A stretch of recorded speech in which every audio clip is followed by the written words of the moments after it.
Hi everyone, I'm Lori Mayen. I'm here for EDL 850.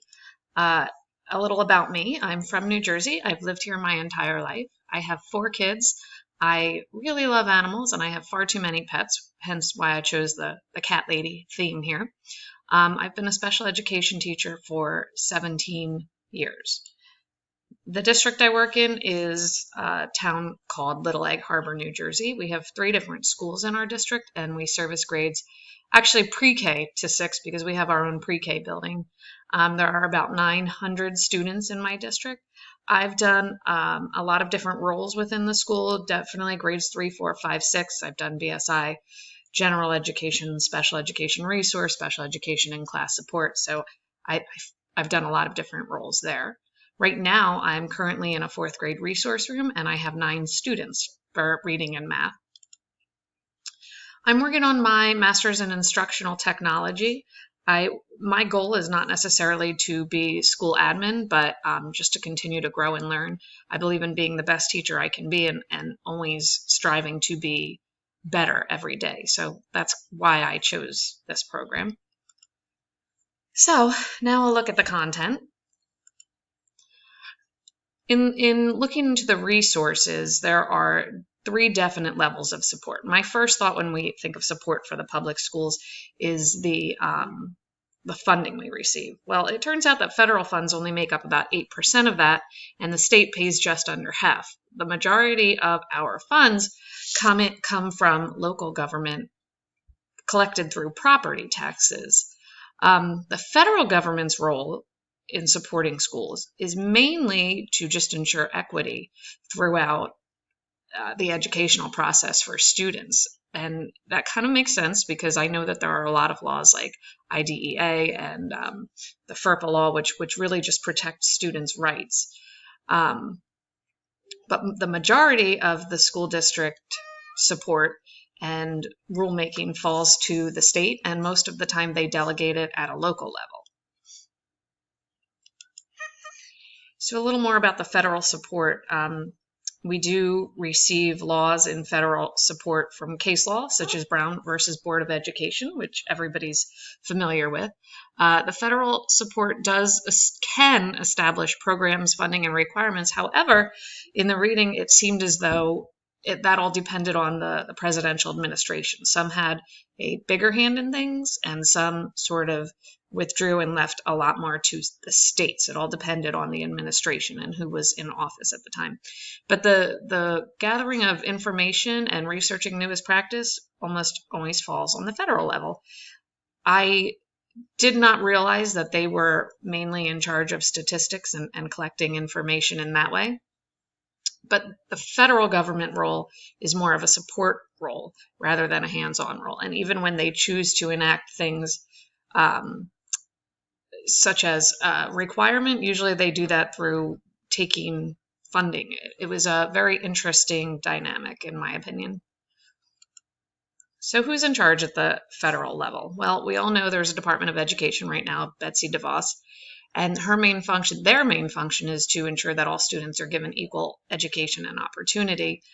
And again, this is where we see things like the Civil Rights Act and the EEOC Commission has a lot of different ways to govern these different laws, which basically are in place to make sure that there is no discrimination, not in hiring, not in education. And the idea is that we give all students special ed, general ed, those with physical disabilities, those with mental disabilities, we attempt to give them the same opportunity as someone without those disabilities. At the state level, this I got mostly through talking to my building admin and somehow 17 years in special education, and I did not know that New Jersey had its own Board of Education with 13 members who are voluntary. There's also a Commissioner of Education. He is considered the Chief Executive School Officer.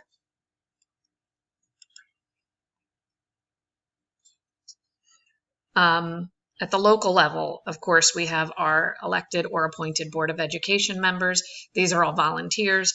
And then each school has its own mission, its own vision, and its own rules, which are mainly set by the superintendent and administration. And it has been my experience in education that the Board of Education mostly relies on the superintendent for recommendations. So if she recommends a policy change or a law change, a rule change, they are likely to go with her recommendation because she is hands-on within the school. The different components, I felt like component 6.1, which was management, communication, technology, and school level government to support learning needs, I felt like the majority of that falls to local.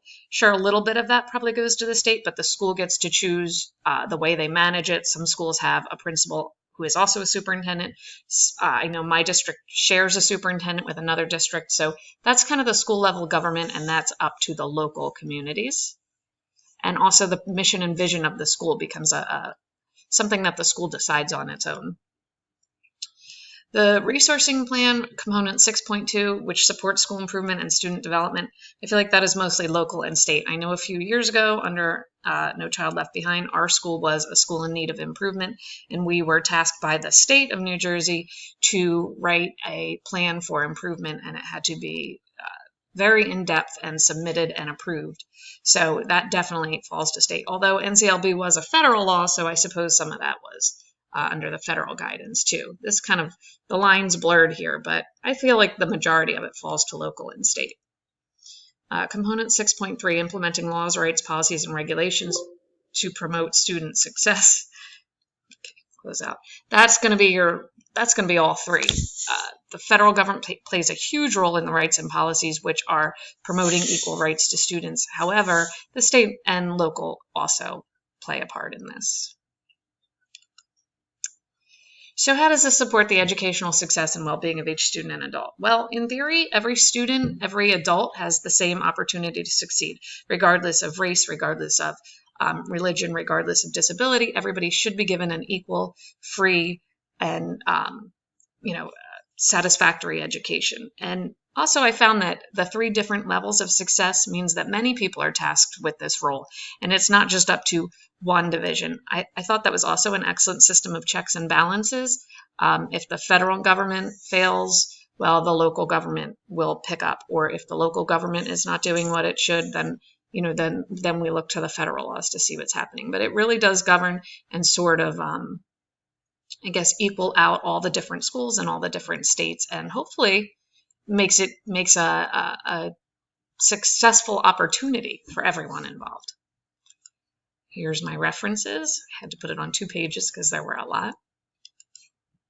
I'm looking forward to the class and looking forward to working with everyone, and thank you for watching my video.